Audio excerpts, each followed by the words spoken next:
we are not our history. We are the stories we tell ourselves. And you'll find that you talk to your parents about some of the things that wounded you as a child. You say, Mom, when you said this to me back in the day, or remember this situation that happened, and your very selective memory, because we can only store so many memories from our lives. And it's usually the ones that are super amazing or super painful. That tends to be what we have the capacity for, right? And so you revisit one of those situations and say, I remember when you told me blah, blah, blah. And then your parents go, what? That's like either that barely happened, or they tell you the context of it, or they tell you what came before or came after and reframe it for you. And you go, what? I always took it as X, or I just remember the Y, or whatever. And again, you're selectively choosing the pieces of those stories that you have chosen to take on. And they continue to be the narrative that plays out in your head.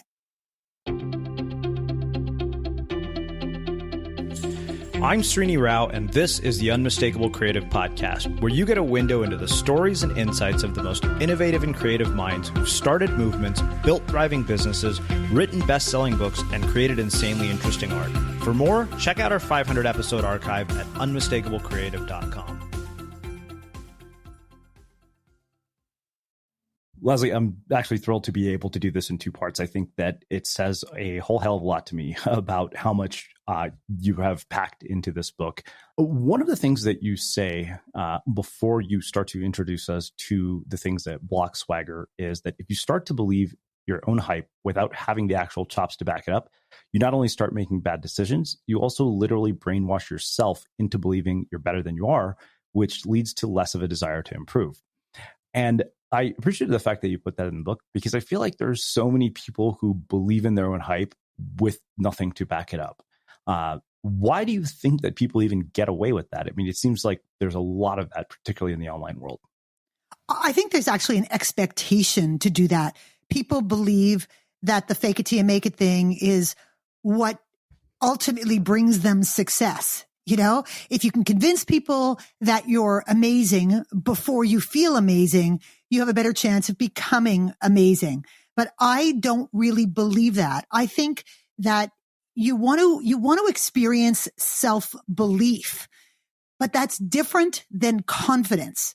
You can only experience true confidence as a result of true competence.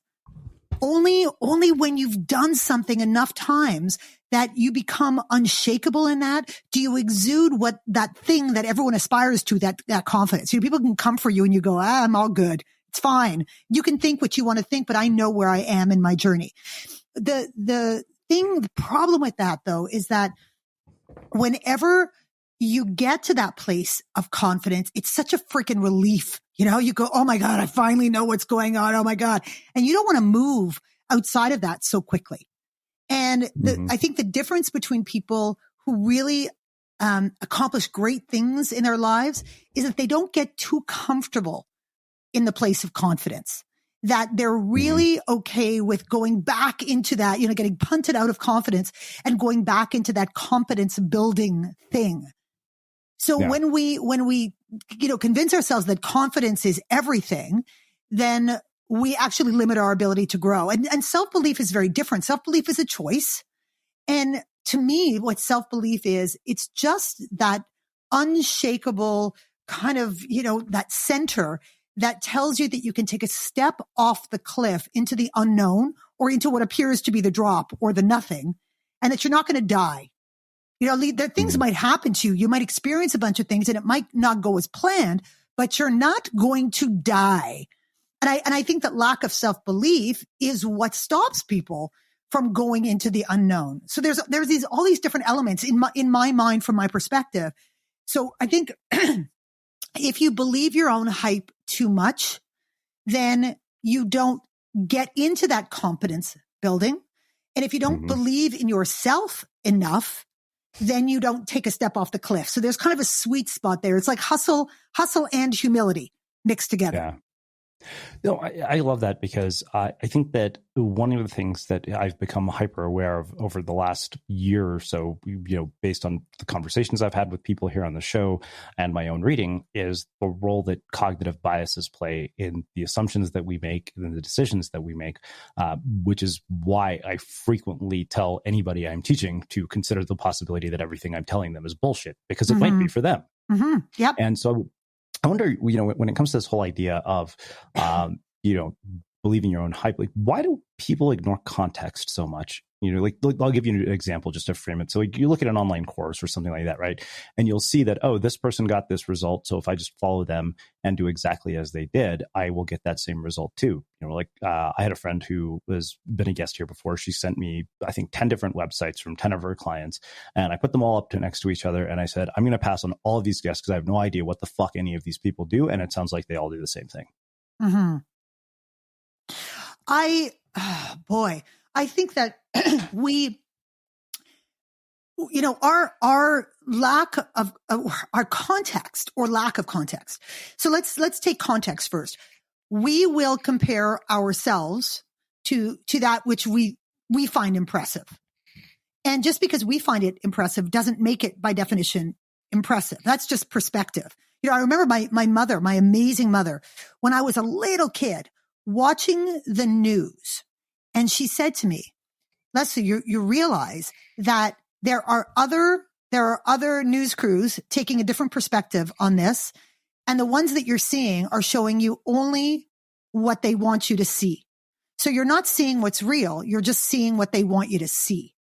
And it doesn't make it true and it doesn't make it right. So you have to be able to form your own opinions about these things and imagine that you're seeing a much bigger picture than you're being shown. And I think that in our social oriented world, we developed this incredibly curated view of everything. And we don't want to think about what is true and real beyond that. And so, we're going to like what we like. We're going to gravitate towards what we gravitate towards, and we're going to believe what we want to believe. I think it takes a really strong mind, in this today's environment to go, yeah, okay, but right? Because that's the opposite of what that curated social media thing is trying to do. They're saying, no, just see only this, see a collection of this, a palette of this, a reinforcement of this. Don't think about what I might look like off camera or what this situation might be besides this. Just accept what I'm telling you. And I think we've become super myopic as a result. Yeah, I mean, I think that sort of myopia tends to lead to a lot of delusional optimism. Delusional everything, delusional pessimism too. I mean, I think it works, in many ways. I think that we have a far less sense of what's true and what's real. We've seen that. We understand that in the media, that what we're seeing now, where we used to really believe that what we were seeing was real, we now know for a fact that what we're seeing is not necessarily real, which is terrifying for people. Because they want the concrete. They want that which they can trust. Wow. Well, let's get into the first swagger blocker, which is persona. And you say the first swagger blocker separating the real you from the world is persona. So many of us develop a conscious demarcation between who we really are and what we reveal to the world, particularly in the context of our professional lives. We do this because we've been conditioned to believe that there's a way we're supposed to show up if we want to succeed. But the truth is, having a work persona does not help. It just hides our uniqueness and shrouds our value. And you may be the one person who can finally answer this damn question for me. Because I think that when you're a public figure, it comes with some very unique challenges. So, perfect example. I was on a reality TV show. People said a lot of, not so nice things about me during that. And, the person they matched me up with, everybody else had plenty of nice things to say. But one of the things that I was very mindful of was the fact that I am a public figure. I have a body of work, and everything that I say and do in such a large forum is a reflection on every single person in my life, my investors, my literary agents, my speaking agents. And so I think that this is one of those that I really, is one of the ones I thought a lot about this when I thought about sort of, what's involved in the psychology of building an audience. When I met Glenn Beck, I wrote an article titled Person versus Persona and the Media Mask, because I think inevitably I am a different person behind the microphone than I am with my roommates and closest friends, because a lot of the things that I say to them would basically be career-ending PR crisis in the making. So where's that boundary between being genuine about this and being a jackass? I don't think, a lot of people get down on the concept of authenticity because they say it's an excuse to be an asshole. Now you could just be unfiltered, uncensored and say, I'm just being authentic. It's just who I am. It's just the real me. That is not what swagger is all about. And I think also that, yes, I guess I might say different things to my best friends, in the context of conversations that I would say in service of the swagger message, for example. Yeah. But if they were conflicting, then I'm full of shit. I might say them differently or express them differently. I might swear more, or I might be more specific or whatever. But if I'm changing my context, if I'm full of shit about what I believe in, I think it's I think people mistake professionalism with credibility.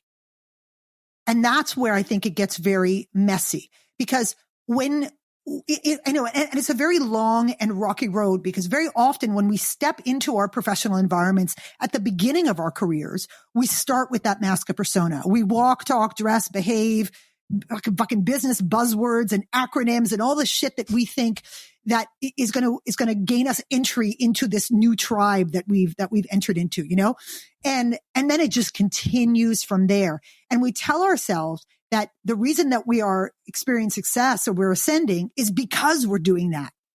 We don't think about the spaces in between where our humanity is shining through. We think about, well, I must be succeeding because I'm doing this right. I'm playing this game, this role, correctly. And so it just goes on from there.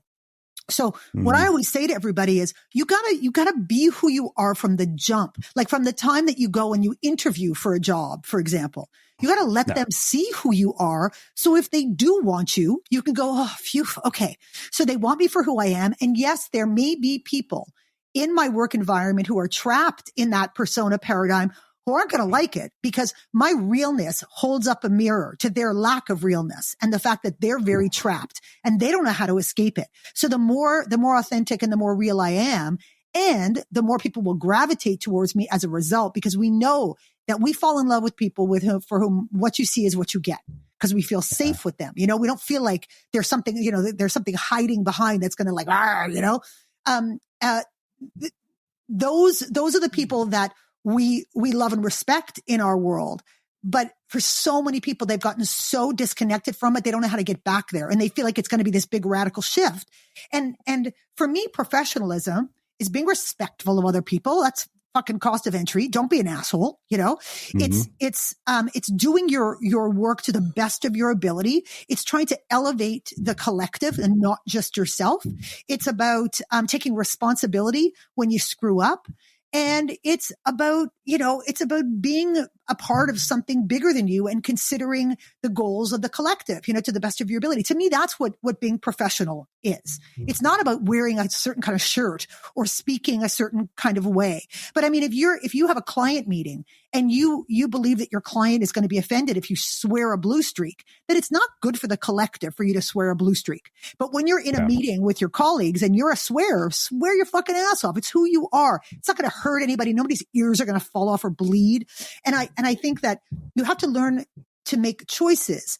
And if what you say and do is out of alignment with what you think and feel, you're experiencing what I call the swagger gap, that you're full of shit and you're trapped in persona somehow. Hi, this is Eric Kim with New York Times Cooking. As a recipe developer, I spend a lot of my time trying to come up with dishes that are quick, easy, but also very special. For me, that means dishes like gochugaru salmon. It's a crispy salmon fillet with a salty, sweet glaze that bubbles up and candies. I love cooking this because it only takes 20 minutes. You can get this recipe and so many more ideas on New York Times Cooking. Visit nytcooking.com to get inspired. If you find yourself bewildered by this moment, where there's so much reason for despair and so much reason to hope all at the same time, let me say I hear you. I'm Ezra Klein from New York Times Opinion, host of The Ezra Klein Show. And for me, the best way to beat back that bewildered feeling is to talk it out with the people who have ideas and frameworks for making sense of it. From my days at the Washington Post to my time as editor-in-chief at Vox, and now as an opinion columnist at the New York Times, I've tried to ask the questions that matter to the people at the heart of those matters. Like, how do we address climate change if the political system fails to act? Has the logic of markets infiltrated too many aspects of our lives? What do psychedelics teach us about consciousness? And what does sci-fi understand about our present that we miss? This is The Ezra Klein Show, and there's going to be plenty to talk about. You can find new episodes every Tuesday and Friday, wherever you get your podcasts.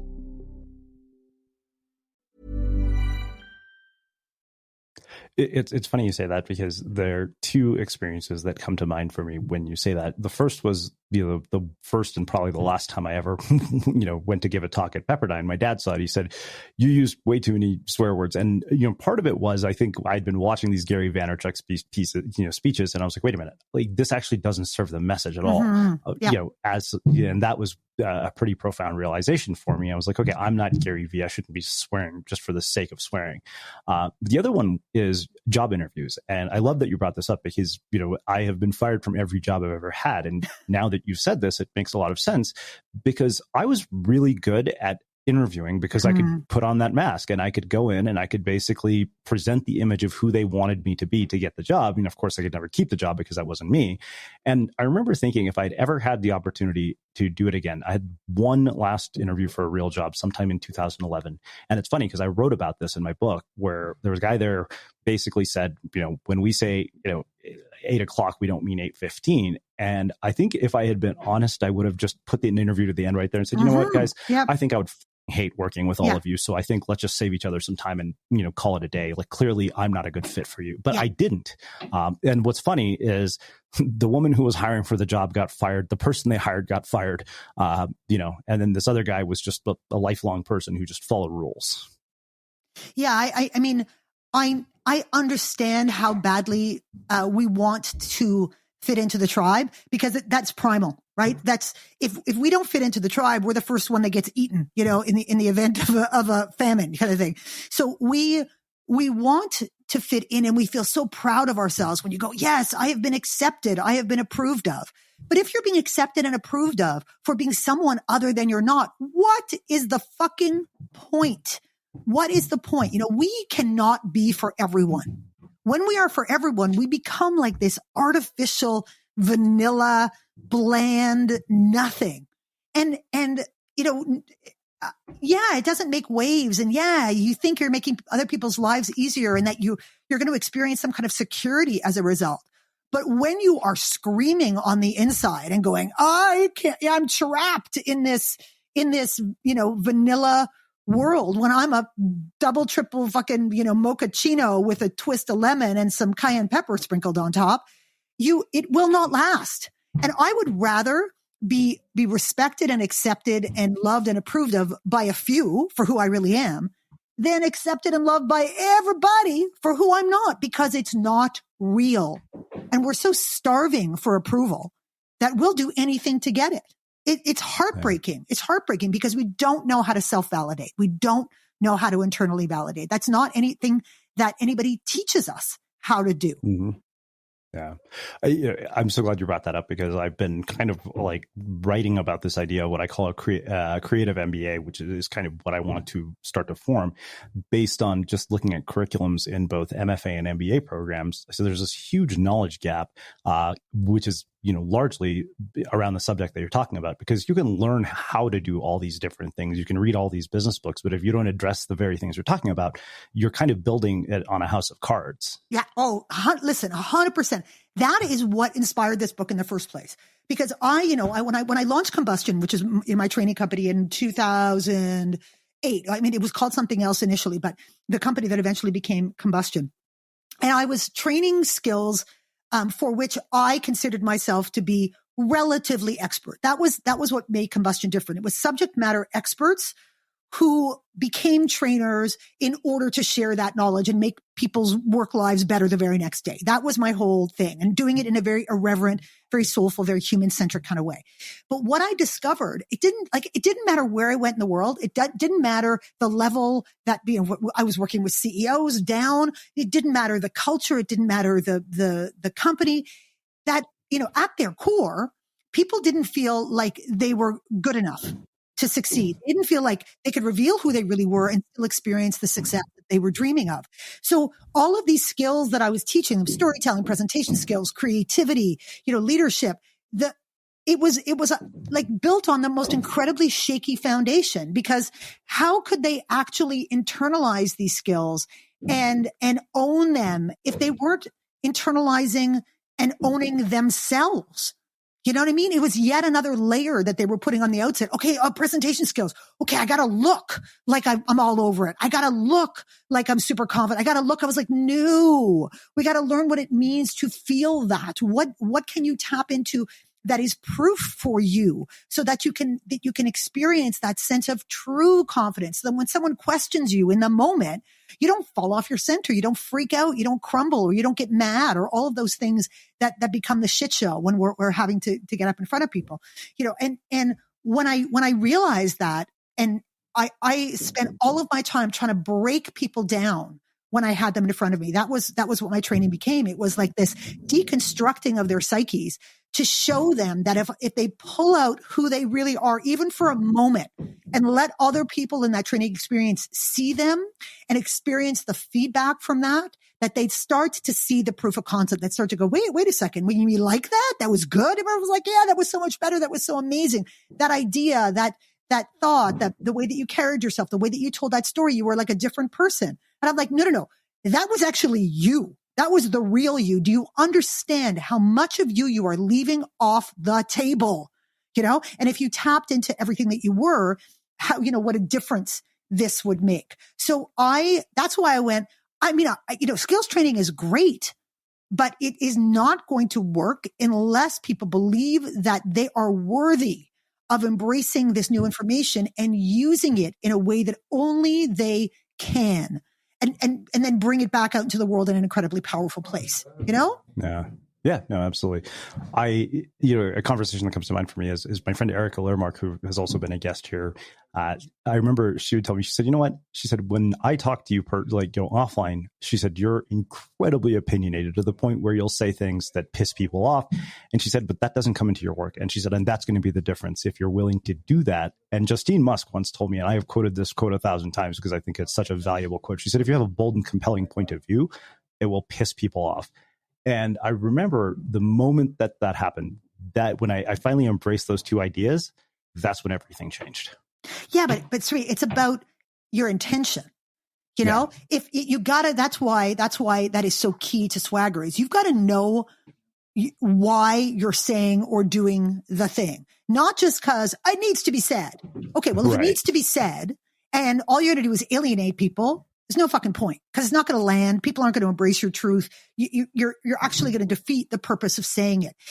If your intention is to help people understand a different point of view, then you don't change your truth, but you got to have the smarts to be able to reframe your truth so that it lands, so that people understand that it's not just about you and not just good for you, but it's good for the greater good and for the collective. And when you learn how to do that, to make things that are important to you important to other people because they have a connection to it in some way, or they see that it also benefits them, or that they can be part of something bigger and greater, then you don't piss them off. Then you're just, creative, or you're just strong-minded, or you're just whatever. You're not an asshole. And it's like one of the things that I wish that I could teach people how to do, with nuance. I talk about it in the book about how truth is about, it's you don't change what you say, but you reframe it. And you also think about the when, the where, and the to whom you speak it.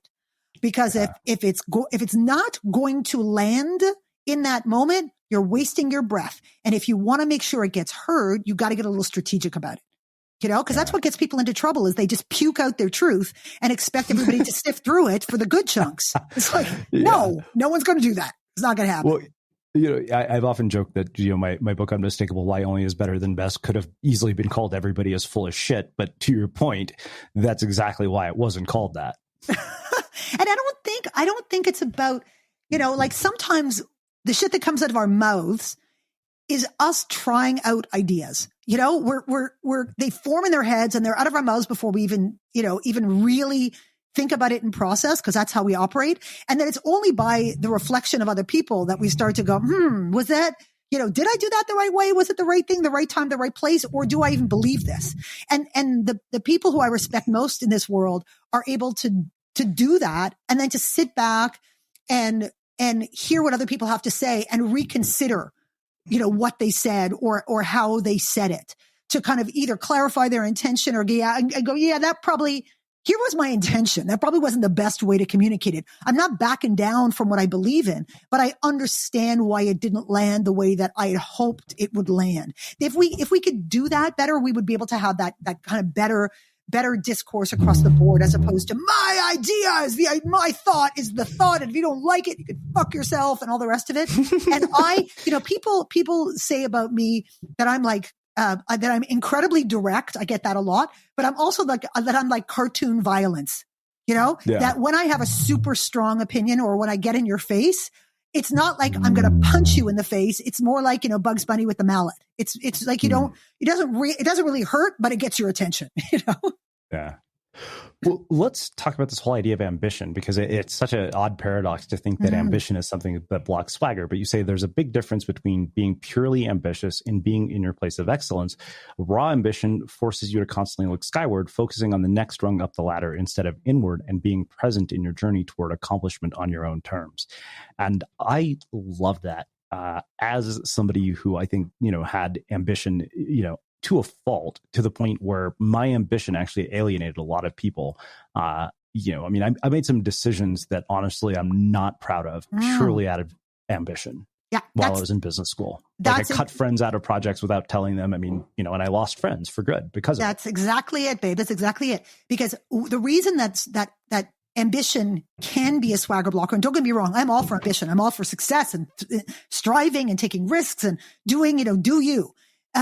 If it comes at the cost of your authenticity, not okay, because you're going to be left alone, and you may have what you perceive to be success, but trust and believe that at a certain point in your life, you're going to have a little come to Jesus with yourself and go, holy shit, what did I have to sacrifice in order to get here? Who am I? And how did I become this person? So I think that when we are looking upwards to the next rung of the ladder, what we get so fixated on that by definition, we don't focus inwards enough, because if we did, we would check ourselves. We don't focus enough left and right to our peers and colleagues, because we need them and they are part of our journey. And that's part of being professional and respectful of other people and being part of the greater good. And we sure as hell do not focus on our followers. For all those people who are listening, who are aspiring to be leaders, you cannot be a leader without followers. And followers have a choice. Just because you are a people manager or you have a title does not mean you will have followers. And if you do not focus on your followers, and if you're not in service of their growth and their journey, you do not deserve the mantle of leader. And so if your swagger, if your swagger is coming, if it's at the expense, or your authenticity is coming at the expense of your ambition, then that is not about swagger. So being in your place of excellence is saying, I want to do a really great job. I want to learn. I want to do the best that I can, not just for myself, but for everyone who is connected to the work that I do. And I want to help lift the people around me. And when you do that, you don't have to climb, because people will lift you.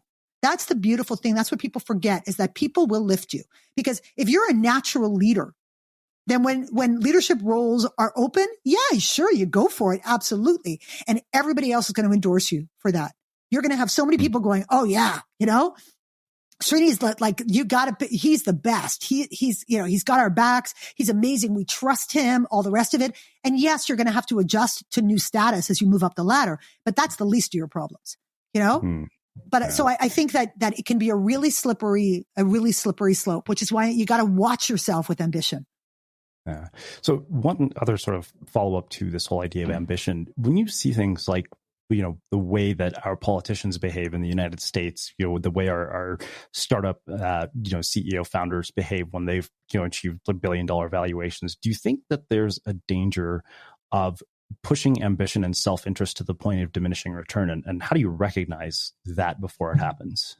Listen, I've always said that, power corrupts absolutely. I mean, you can't, it is the very, very rare individual who remains uncorrupted in some way, shape, or form as a result of having massive power. Because I think we disconnect from reality at a certain point. When you forget what it means to be and feel like someone who is deep in the struggle, that's when everything is lost.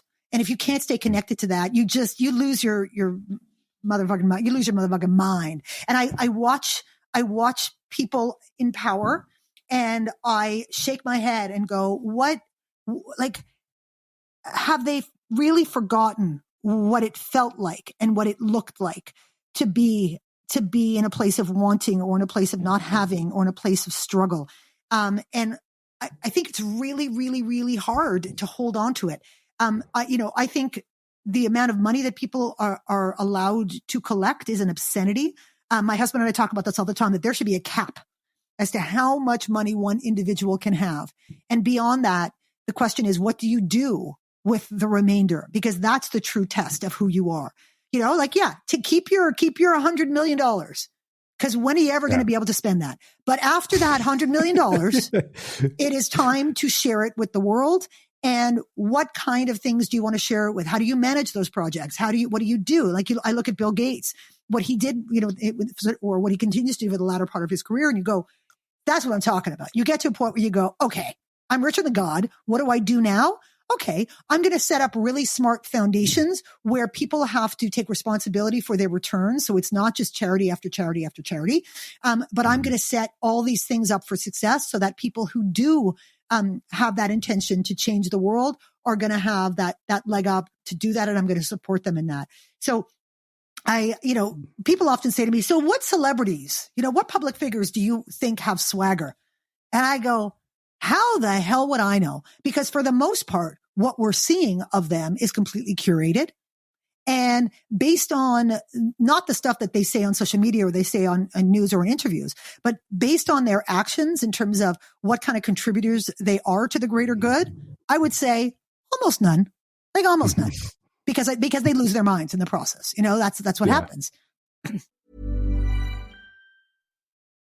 Spelling bee is one of the first things I do when I get up. I feel like I play spelling bee in all the little in-between moments of the day. I tend to look for every 4-letter word I can find, often making some up. Mopatel. Tally app. Tilapia. There we go. I go through and try to get the pangram. Pangram, which I often call panagram, and you often say it's pangram, is when you find a word, sometimes there's more than one, which is pretty fun, using all of the letters. Whenever I get a panagram, it makes me feel incredible. Palatial. We already have that. There was one with X. I was like, what? How am I supposed to use X? It's a much better habit than what I normally do, which is scrolling on social media. I feel like I'm actually doing something good with my time. I'm working my brain a little bit. Okay, I'm going to do 3 more words and then I'm done. I'm Sam Azerski, the digital puzzles editor for the New York Times. You can try Spelling Bee and all our games at nytimes.com/games. This episode of The Unmistakable Creative is brought to you by ThoughtWorks, a global technology consultancy that's hiring senior and lead developers, data engineers, infrastructure consultants, and more to join them in their roles across the United States. It's pretty clear that last year changed our working lives forever, and maybe it made you realize that you were ready for a change. At ThoughtWorks, they challenge curious minds to make a real impact, get to know them, and discover how you can make your mark in tech. At ThoughtWorks, you're free to seek the most ambitious challenges, free to change career paths, free to use technology as a tool for social change, and free to be yourself. They're looking for change makers, opportunity creators, status quo shakers, thought workers. And if you're listening to The Unmistakable Creative, that's probably you. Learn more and apply at thoughtworks.com/careers. Again, that's thoughtworks.com/careers. Yeah. Well, let's talk about this whole idea of insecurity. You say insecurity is rarely about the challenge we're about to take on. It's the history of self-doubt that's the killer. So how do you resolve that history? I mean, we can't rewrite history. Whatever's happened to us has happened to us. You might have been told by your parents you weren't smart. You might have been told by some kid in the school you're an idiot, whatever it is. You can't change that. So with that in mind, how do we actually deal with this history of self-doubt so that we can resolve insecurity? I'm going to be glib with this one and say we are not our history. We are the stories we tell ourselves. And you'll find that, when you've ever been around someone, or even for yourself, where you talk to your parents about some of the things that wounded you as a child, you say, Mom, when you said this to me back in the day, or remember this situation that happened, and your very selective memory, because we can only store so many memories from our lives. And it's usually the ones that are super amazing or super painful. That tends to be what we have the capacity for, right? And so you revisit one of those situations and say, I remember when you told me blah, blah, blah. And then your parents go, what? That's like either that barely happened, or they tell you the context of it, or they tell you what came before or came after and reframe it for you. And you go, what? I always took it as X, or I just remember the Y, or whatever. And again, you're selectively choosing the pieces of those stories that you have chosen to take on. You've chosen to take them on, and they continue to be the narrative that plays out in your head. Like I was told, so a perfect example is, I had amazing parents. My parents supported me 100%. However, I was a really difficult kid. I was completely wild. I did not follow the rules. I had big issues with authority. I was super precocious. I would act out a lot. I was hyper, all of those things. And so my mother would often say things to me trying to help me, like, Leslie, you're so incredibly creative. If only you could just focus a little bit more. Leslie, you're so passionate. If only you could pick your moments. Leslie, you're so this, if only. And what happened was, it didn't take long for me to stop hearing the first part of that and to only hear the second part of that. I became a caveat. If only. And that stayed with me for years and years and years. And I believed that I was somehow not good enough, that there was that I was waiting for the other shoe to drop, with people, that they would accept me on the surface, but really they were thinking I was too much, too big, too loud, too whatever. And I wore that, and it made me very, very angry and very frustrated for a lot of years, until I realized, wait a second, that may have been true of someone's perspective at a certain point in time, but that is still their perspective and their opinion. And if I wear it, then it's mine. And it's the equivalent of, going into the fucking airport, going up to the baggage carousel, dragging somebody else's baggage off the carousel, dragging it down the causeway, taking it home, unpacking it, and putting someone else's dirty underwear in your head and strutting around in it.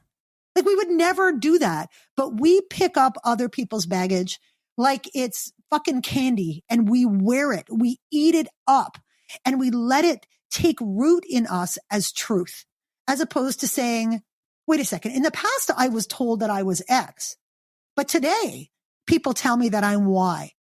And yeah, I couldn't be where I am and do what I do today without having been the sort of, a collective of my history. But I can choose the damage that I continue to wear, or I can choose to recontextualize it and embrace who I am right now, in my journey. So I just stopped hearing that in my head. And you can't, your psyche's going to talk to you. It's going to say something. The key is not to just put your fingers in your ears and sing and go, la, la, la, not listening to negative voices in head. You have to literally record over them. You have to replace them with something that's going to that's going to play just like those negative tapes did, and when they did. So the same way that in a situation, the negative tape is going to go, you're not good enough, and you suck, and you don't have what it takes. If we can record over those tapes, the same trigger is going to go, you got this, baby. You got the chops. Get on it. You're going to be fine. You're not going to die. And you can do that, but you have to almost exercise the demons. You have to get them out instead of trying to suppress them or hide from them or be mad at them. You have to say, come on out and play, inner saboteur. Let's get you out on paper. It's an exercise that I do with people. I get them to write themselves a letter from their inner saboteur, and I go nuts. Get evil, dirty with yourself, because we accept so much more shit from ourselves than we would ever accept from somebody else. If somebody came in and said to me some of the shit that plays in my head, I would punch them in the face. I would lay them out. And I can. I would lay them out. And yet I choose to allow that. I choose to allow my own insecurity to speak to me in that way. So I get people to write a letter from the inner saboteur, And once it's out on paper, and it's a totally emotional exercise because I want every dark and shitty thought that you have about yourself to come out on paper. And often when I'm coaching people, I'll read it back to them, which is really difficult for them because now it's somebody else's voice saying the things that are their worst fears, their worst beliefs, you know? And then once we're done, I go, okay, so like any good lawyer, I want you to write a rebuttal to this letter, but I want you to use facts and not supposition. So I want you to sift through your life to date and find concrete facts, proof to dispute these points of insecurity. Okay. So it's not just like, don't be mean to me. I'm a nice person. And, I just want to be loved. I'm going to talk about you say you're unlovable. And when in fact you have a partner who loves you, you have friends who have known you and loved you for the past 25 years. Those are facts. Those are indisputable. Right. So I get them to do that just for like line by line by line. And then I have them sort of compress that down to distill it down into what I call the swagger mantra. Find the highlights of that. I'm a blah, blah, blah, blah, blah person, or I'm a person who has accomplished blah, blah, blah. And I deserve all the good things because, and no one can take it away from me because, however you want to frame it. But it's that distillation so that when that negative voice comes a chirping, you go, you put your hand up immediately. You don't even let it start. You go, let me tell you something. You trot out your swagger mantra. And if you need more, you start going through that resume of awesome. That is all of the things that are the proof. And slowly but surely, like in everything with your brain, you have to do it through repetition. You have to believe it. And it starts to shift that balance. So now the voice that in your head goes, actually, I'm a beautiful, lovable human who's got a ton of passion, who is committed to doing great things in this world. So fuck you, inner voice. That's what happens. It's work. It takes work, But yeah. I find so many people that I work with get into the whole victims thing. Well, the voice always comes and I can't. I'm like, well, if you're not going to fight it, then you're not going to win. You gotta be in the game to win. Yeah. It reminds me of something a boss, one of the many bosses who fired me, told me. He said, you're not the type of person who's interested in controlling your own destiny. And it's funny because, I owe him a huge debt of gratitude for telling me that. Because that's pretty insightful. It's pretty insightful from a boss. And you know what I said? I was like, you're right. I'm not interested in controlling my own destiny in the context that you think I should control it in. Fair. Working at the same company for 20 years. I'm like, you don't do what I've done if you lack motivation. Yeah, no. And that's not controlling your own destiny. That's working for the same company for 20 years is creating your own illusion of security. That's what you're doing. It's the illusion of security. That's it. And it's an illusion. Right. Yeah. And listen, some people make that choice, all good, no shade to that. But I remind people over and over again when they, when I work with them and they say, I'm not happy in this or I feel trapped. And I go, dude, the security that you think you don't want to give up is an absolute illusion anyway, because they will fire your ass as soon as it's convenient to them. And if you have put all your eggs in that basket simply for security, you're going to end up very, very, very disillusioned and disappointment. So if you want to be there and you want to do your thing, great, all in. But if there's things about it that you don't want, that don't fit you or don't fit you now and did fit you 10 years ago, you got to step. You got to take your own life in your hands and understand that there are other options for you in this world. Okay, so in the interest of time, I want to cover pain and fear, and then I want to get into the things that drive swagger. So let's talk specifically about pain and fear, because I feel like so many people are terrified to do whatever this thing they say they want to do is. I mean, I hear it over and over again, whether it's, with creative work, whether it's starting a business, whether it's, quitting a job or something. And you say that fear is where confidence goes to die a horrible death. How do you prevent that from happening? The thing that I love talking about when I talk about fear is the neuroscience of it. And you as a hardcore creative, you get this, that, according to the brain, that which has been tested and proven equals good, right? We have a default system in the brain that says, what I know, what I have context for makes me feel safe because I know that I'm not going to die. That is what the brain is designed to do for us in terms of the primal brain, the reptilian brain. And any time that reptilian brain is challenged, our context is challenged, our experience is challenged, we have this process that triggers in the brain. So we have that which has not been tested and proven, which equals bad, scary, never done it, don't know what the outcome's going to be. And the reptilian brain takes over. It triggers the amygdala. The amygdala produces cortisol in the brain. Cortisol floods the brain, which then causes the limbic and the neocortex, which are the really sentient parts of the brain, causes them to shut down because we don't need those parts right now, according to the brain. It's run, kill it, or freeze. Those are the only options available to us. So now we lose the ability to think clearly.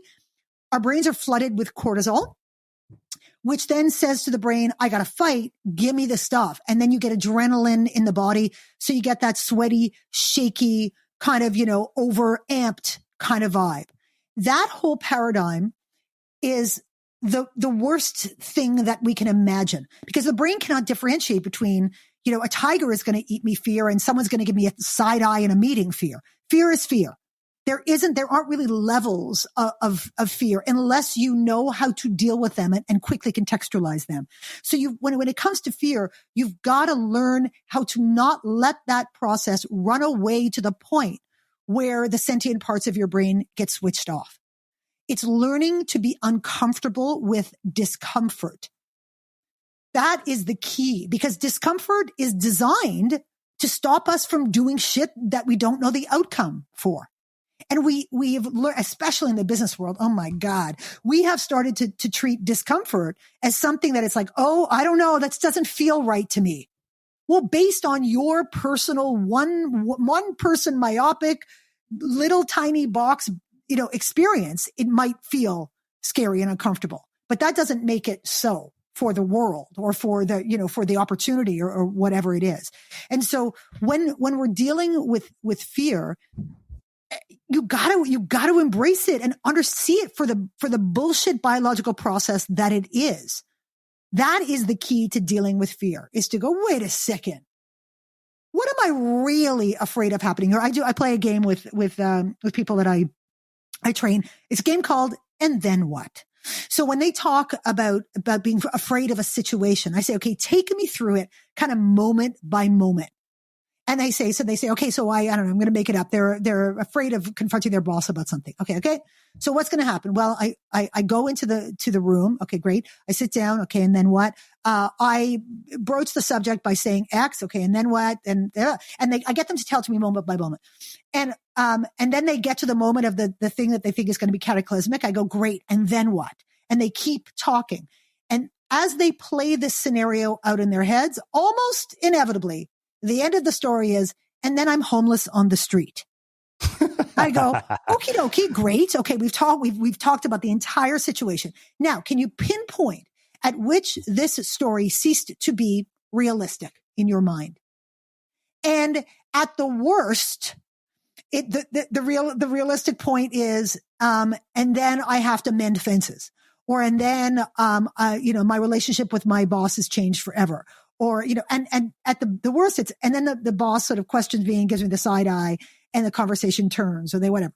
And I go, okay, so can we not contextualize the fear to that then? If we're going to let's deal with that. So now let's have a plan for that. So let's go scenario plan. We think one of three things might happen out of this. Let's scenario plan for it so that we're taking the unknown out of it. And now we don't experience that same level. Yeah, we'll get a little bit of a heart pound, but we're not going to deal with this overblown, imagination of what, of us ending up homeless on the street. Every career I've had, I was uniquely unqualified for. You and me both. But I got an opportunity, or I stepped into an opportunity, and I was totally open about the fact that I was uniquely unqualified. But what I do is I'm a big proponent of transferable skills. So I would always tell people all the shit that I'd done in my life that was applicable to this in really freaking amazingly unique ways that nobody else could bring to the party. And I would make it so irresistible that they go, well, let's try it. Okay, sounds good. What do we got to lose? And then I would just learn how to do stuff. Because again, I would say, what's the worst thing that could happen? Like, really, what's the worst thing that can happen? And people do not ask and answer that question for themselves enough. So that's how I deal with fear. Pain, on the other hand, the thing with pain is that it's scar tissue, right? It's proof, and it's hard to argue with proof. But again, we can contextualize it, because pain is the voice that says, oh, I tried that once. That did not go well. Hurt like a motherfucker. Did not go well. I am never doing that again, because we as humans are conditioned to move away from pain and towards pleasure, right? And pleasure lies in the known. So we go back to that time and time again. And when it comes to pain, if we experience something 30, 40, 50 years ago that brought us pain, today we will still be afraid to revisit it, even though 95% of the context has changed. That's how powerful pain is. So the key, again, when people talk about those scarring experiences that make them not want to take those risks and do those things, I say, let's talk about it. Let's talk about it and put it into perspective. You know, like, even to say, so if you were in that situation now today, what would you do? And people go, oh, I would do X, Y, and Z. I say, okay, so then you don't have to worry about it anymore. Mm-hmm. Right? Yeah. So that is memory. It is not something that the scar tissue is there, but you don't have to face that pain again. That's been done, kind of thing. So, but of course, this, you know, if you imagine those swagger blockers as being kind of concentric circles, and the real you is trapped on the inside, pain is the one that is closest to you. It's the first ring. Because if you're not prepared to face down that pain, forget it. You're not going to get the benefits of swagger, because you're going to have to push through the memories of the things that have happened in the past that have made you withdraw. It's catch-22. You know, the reason that you're stuck now is because you've experienced some painful shit in your life that conditioned you to believe that you weren't good enough and that you were better tucked away, you know, hidden. Yeah. So that's the first thing you're going to have to deal with. Wow. So we talked about the blockers. Let's get into the drivers. I mean, I think you've kind of, you know, alluded to them throughout our conversation. Mm-hmm. So on the section on truth, you said that truth is the number one driver of our swagger because it has the power to carry our authenticity out into the fresh air. Speaking your truth isn't a license to run around spewing your opinions or judgments on others either. It's more an antidote to feeling unheard, misunderstood, or suppressed in some way. If swagger is the authentic manifestation of who you really are, then speaking your truth must be in your toolkit if you want to be successful. So what are the components of that toolkit? Because you alluded to sort of when, where, and intention earlier. Yeah, I think when what we want to let go of is all of those moments in our lives where we say, I wish I would have said, or why didn't I say, or why did I say that when that's not what I was feeling, right? Imagine walking around being unburdened by that. So, you know, a lot of us really don't have a lot of experience in speaking our truth. I meet so many people who were raised in a household where no one was interested in their truth. They weren't taken seriously, even as children. They were told to not say certain things that, you know, in the worst case, you know, that children are, you know, meant to be seen, you know, and not heard. How many people I've worked with who come from cultures where, for example, being female or being dark skinned was a crime in their own homes, their own community. You're speaking to an Indian person. Right. So. Yeah. Right. And so all of those things, all of that truth has become so muzzled and muffled that they don't even know how to do it anymore. So I talk about practicing speaking your truth. You know, learning how it feels in your brain, in your mouth. What does your heart feel like? Because you can't just go from zero to like, you know, brutal honesty kind of thing. But as I said, that there are you know, checks and balances in that truth thing. First of all, is if it's just for your own benefit, it's probably not going to fly. You know, it's probably not going to fly. Any truth that you could hope to speak has to somehow be reframable as being good for the other, for the collective, or for the greater good. Even if it's super duper good for you. You know, if you feel like your boss is being an asshole, or if something's not right, it means that because of the way that they're interacting with you, they're not getting the best out of you. And that's not good for them. That's not good for the collective. So if you go in, if you can have that conversation and go, I don't like the way you manage me. And I think that you're disrespectful and you're all of these things. And I list out all, like, I criticize this person to high hell and all the rest of it. They're just going to shut down. And my truth is going to just, die a horrible death. But if I go in and say, hey, listen, I know that what you're trying to do is to build a team that's accomplishing X. I know you have goals. I know what you've invested all of your time and energy in it. And I know that my ability to bring 100% to the table is going to be of benefit to that. Am I right? And the person's going to go, yeah, because that's fact. You go, okay. So I feel like as a result of some of our communication and some of the things that I'm experiencing, I'm not able to bring my 100% to the table. Are you open to talking about some of the ways that I feel like I could bring more of who I am to the table? Are you open to that? Now, if that person truly is in service of their greater good and all the rest of it, they're going to be open to them. If they're not, you are wasting your breath. There is no point in having the rest of the conversation because they don't want to hear it. So I'm not going to waste my truth on people who don't have the capacity or the willingness to hear it. It's a waste of time, right? I will find other ways to do it, which leads me to think about reframing, but also think about, is right now in this moment the best time for my truth to land? Sometimes you got to just hold your fucking tongue. You might want to say it in the moment, but it's not going to serve your message.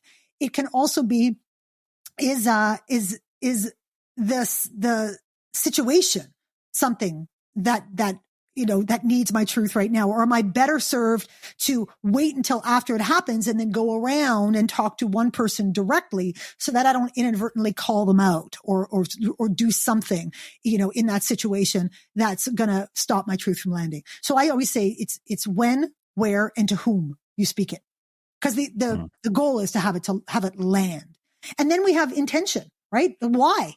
Because if the reason you're speaking your truth is to big yourself up and make somebody else smaller, it's not going to go well for you. I don't care how true it is. It's not going to go well. If your goal is to, take something away from somebody to have more for yourself, it's not going to go well. If it's to get back at somebody, to pay them back, it's not going to go well. All those things, you got to check your intention. You got to check yourself, because that truly is to me, it's the mark of someone who really has swagger. When you say, I understand why I'm doing what I'm doing, which is part of what gives me the courage to be everything that I am, because I understand what I'm in service of here. And it's not just my own ego. It's not just my own ambition. It's not just my own, my own point of view. It's because I'm trying to contribute meaningfully to something beyond myself. And the last thing is self-belief. Right? You got to believe that you're worthy of speaking it, and that the world deserves to say it, and that you are the right person to speak it, and that no one can take that away from you. So those are your swagger drivers. Okay, so just a few more questions. I had to ask you about boxing, because I remember reading that thinking, okay, wait a minute, like, that's kind of cool. What in the world made you get into boxing, of all things? I've always been a big boxing fan. I think it's incredible. And that's before I even really knew a lot about it. But I just find it to be, it's playing chess with your body. It's just an incredibly intellectual pursuit, which most people do not think of it that way, but that's why they call it the sweet science. And when you understand it, you have a whole other level of respect for it. I also love the attitudes of boxers and what makes somebody really successful in the ring, and all the different styles and all the rest of it. So when I was 48, I was like, okay, I've waited too long to do this. Like, I gotta do it. If I don't do it now, I'll physically, I won't be able to do it. So I found a trainer, this incredible man who was one of my closest and dearest friends, a guy named Virgil Barrow. And he started to train me. And when I was 51, I fought in my first sanctioned amateur bout, a black tie event in front of 900 people in order to raise money for cancer research. I raised $30,000 for cancer research, and I fought my first sanctioned amateur bout.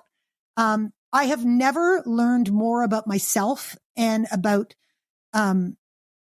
myself and so much more beyond myself than I have from boxing. I've just developed this incredible awe for what it, because people think that it's violent. And when you actually train and you fight, you learn it's like boxing people are the best people in the world, because in order for you to practice what you do and learn how to be better at what you do, they have to offer them their own bodies up for you to practice on. So someone's got to be willing to get hit in the face in pursuit of your growth and your development.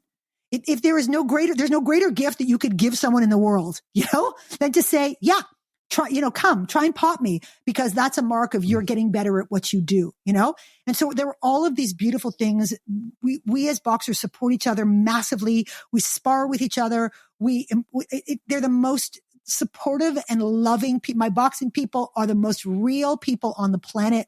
And, I just find that it has taught me just what my body can do, which is amazing. I've pushed myself further than I could ever have imagined, doing that. It's the most physically grueling sport in the world. Like when you're training for a fight and you're doing, to train, you're going 13 rounds on the bag, 13 3-minute rounds on the bag. Because you're going to fight 3. But you will never know what it's like to fight 3 rounds until you're actually fighting 3 rounds, because the amount of adrenaline that pumps through your body exhausts you. And so even though you go 13 rounds on the bag, or you spar for 5 or 6 rounds or 8 rounds, when you actually fight and the crowd is screaming and yelling and you're in that and you want to win, it is a whole different ball game. So I've been boxing now for almost 10 years or so. And I just love it with a passion. Best sport ever. And in this life, everyone should know what it feels like to take a solid head snapping punch to the face and know that they're just fine after it. Amazing. Well, you know what? I know that just from having this conversation with you, I think our listeners are going to want to hear a lot more from you and probably have a lot of questions. And I wanted to see if you'd be up for participating in a after show that we do on something called Airspaces, where basically you can asynchronously communicate with our listeners. They will be able to submit questions and you can actually record answers for them. If you're up for it, we would love to have you participate. Yes, absolutely. Cool. 1,000% all in. Okay, awesome. So anybody listening to this, that will actually be at unmistakablecreative.com/participate. I know that some of you participated in it for the Cult series, but we wanted to make sure that you understood that this was not an ad for a product. So I figured we'd actually mention it on air.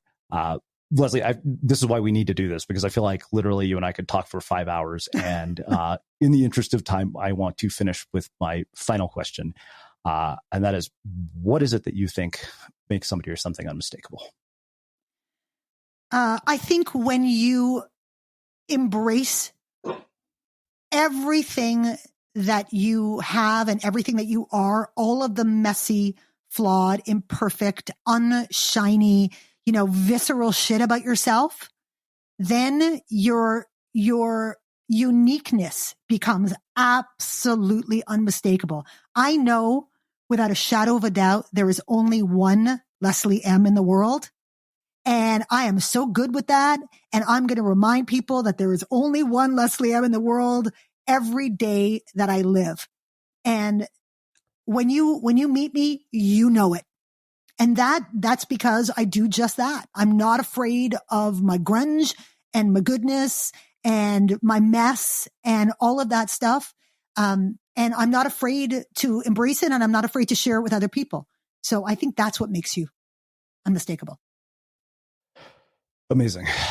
Well, I can't thank you enough for taking the time to join us and share your story and your wisdom and insights with our listeners. I have to say you're probably my favorite guest this year so far. Oh, I love you too so much. We are friends now. This was for people listening, was a friendship happening before your ears. That's what was happening here. You were watching it just happen and then get cemented over time. So this is the beginning. You can all say that you listened to the beginning of Leslie and Srini's friendship. Amazing. Where can people find out more about you, your work, your book, and everything that you're up to? You can check me out at lesliem.com. That's LESLIEEHM.com. You can check out the book at swaggerthebook.com. It's available on all the platforms and all the things. So any good bookseller. And I love playing on social, as you know. I confess that I take what I do incredibly seriously, but I don't take myself that seriously. So I try and have a lot of fun. You can find me at Leslie M Speaks on Instagram, at Leslie M on LinkedIn, at Leslie M Speaks on Facebook, at Leslie M on Twitter. And listen, I am the most accessible person in the world. So if anybody's listening and they have a question, they want to know something, just reach out. I'm right here. Happy to talk anytime. Awesome. And for everybody listening, we will wrap the show with that. Thank you for listening to this episode of the Unmistakable Creative Podcast. While you were listening, were there any moments you found fascinating, inspiring, instructive, maybe even heartwarming? Can you think of anyone, a friend or a family member who would appreciate this moment? If so, take a second and share today's episode with that one person, because good ideas and messages are meant to be shared. At New York Times Cooking, we believe that you shouldn't have to run to the grocery store every time you want to make something delicious. I'm Melissa Clark, and my recipe for the most adaptable one-bowl cornmeal pound cake is a comforting loaf cake that you can have fresh out of the oven in under an hour, using ingredients you probably already have on hand. And sliced, toasted, and buttered, it's practically a bread, so it gives you a pass to eat cake for breakfast. You can find so many easy, flexible pantry recipes like this one at nytcooking.com.